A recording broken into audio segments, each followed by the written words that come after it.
There's hundreds of examples of what it means to come from a toxic family. I'm going to just thread out 9 specific examples for today's video.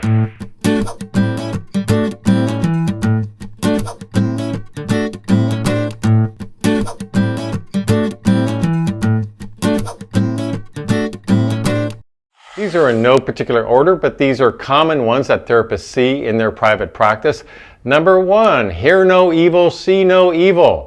Well, that's another way of saying secrets, secrets, secrets. We have to keep secrets. Everything has to be on the down low. Well, what's that about? Why would something need to be hidden? Of course, because there's something toxic going on in the family. They don't want others to know. They want to keep it hidden, which then causes shame. And on it goes. It's a domino effect. So if things are being hidden or were hidden in your family, ask yourself what that was about. What was being hidden? And why did it need to be hidden? And what pressure was put on you by your own parents to, in fact, keep it hidden? Number 2 is absolutely any kind of abuse. That's a toxic family. That's a toxic dynamic in a family of dysfunction. This is always going to create a multitude on different levels of problems. Number 3, another sign is intense, hateful sibling rivalry. Well, what's that about? It's probably not necessarily about the siblings per se, it's what's coming from the parenting. Maybe the parents are trying to divide and conquer on some level. Maybe there's some sort of emotional abuse where the child feels like they have to take sides,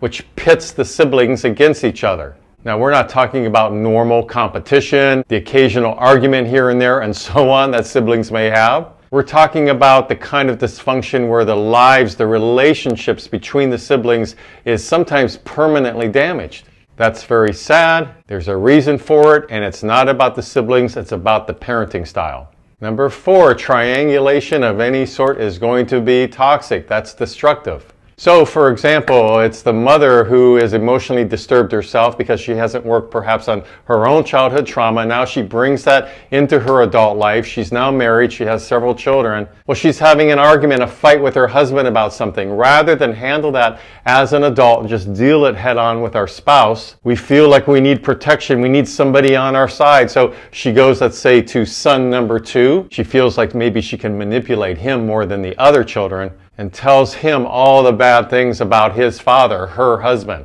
And he did this to me, of course, always the victim mentality. And then he did that. So now that son feels an obligation probably to the mother, now believes perhaps untrue things about his father. He's been triangulated in. It's very confusing. And triangulation can involve different people on different sides with different topics, from the children to the parents or the parents to the children. And so that's a big no-no, and we want to get rid of any sort of triangulation in any family dynamic. Which ties in on some level to number 5, and where someone's a scapegoat. Scapegoating is much more common than people realize in families, because it's where parents especially don't know what to do with their own problems, their own issues. And so one quick way to deal with it is to choose a scapegoat among the children. That way the parent doesn't have to look inward, right, and deal with their own stuff. If they can project it, place it on one of their children, then whoa, it's over. What's sad is they may really believe this. That's how internalized this can be. Well, the child growing up doesn't know what to do with this. What did I do wrong? Probably they did nothing wrong whatsoever. But the parents need a scapegoat. So rather than deal with their own issues, get professional help perhaps.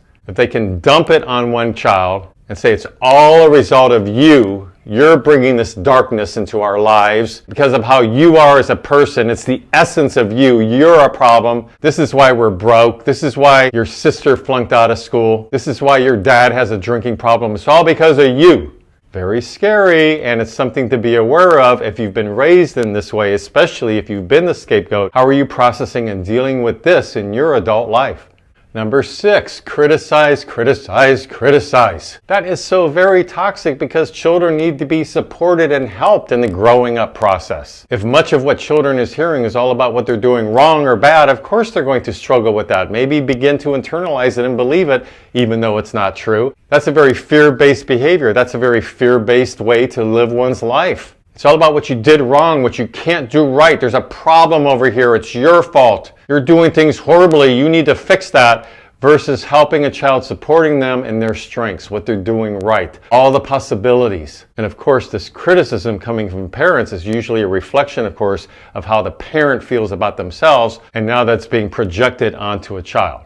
Number 7, when family members don't have respect for each other, then there may be no healthy boundaries, because respect includes healthy boundaries. It's what we honor. We're all individuals. We need to know that we are safe within a family dynamic, especially if we're young, growing up, and we are trying to figure out our way in life. Things become very convoluted when family members are dumping somehow, perhaps either emotionally, physically, mentally, verbally, sexually onto other family members. There's no healthy boundaries there. This starts from the parents. The parents are the ones who are supposed to implement the boundaries, teach the children what healthy boundaries are all about. So this is a big one, not being raised with healthy boundaries. Number 8, overall poor communication, and certainly that includes no discussion of feelings or sharing emotions. So when there's poor communication, then that's going to lead to a toxic environment. So many things have to be figured out in family life. We have to be able to share our feelings and emotions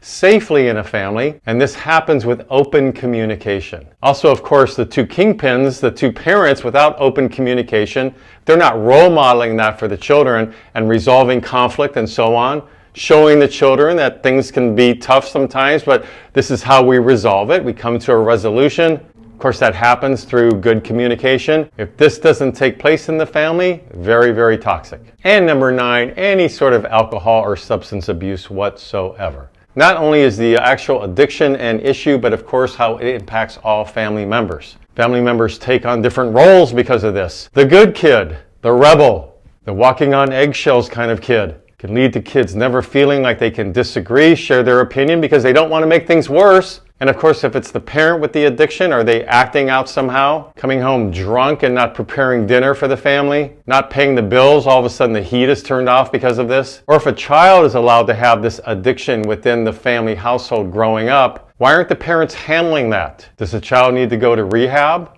Have you tried tough love with the child? What's going on? How is it being handled? Or is it being ignored? That sends a big message to the other family members, doesn't it, if something is being ignored that needs to be dealt with. So a quick video of 9 signs of what happens if you're from a toxic family. Hopefully they've been helpful in helping you unthread any of these red flags, these signs, these symptoms, if you're dealing with this in your life. So please leave me some comments below about this topic. Is there something you'd like to share in your life? I only covered 9, there's many more. Please subscribe to my mental health YouTube channel if you like these kind of videos. And until next week, this is Brad Shore signing off from Ask a Shrink. Ties in somewhat to number 5, where someone's a scapegoat.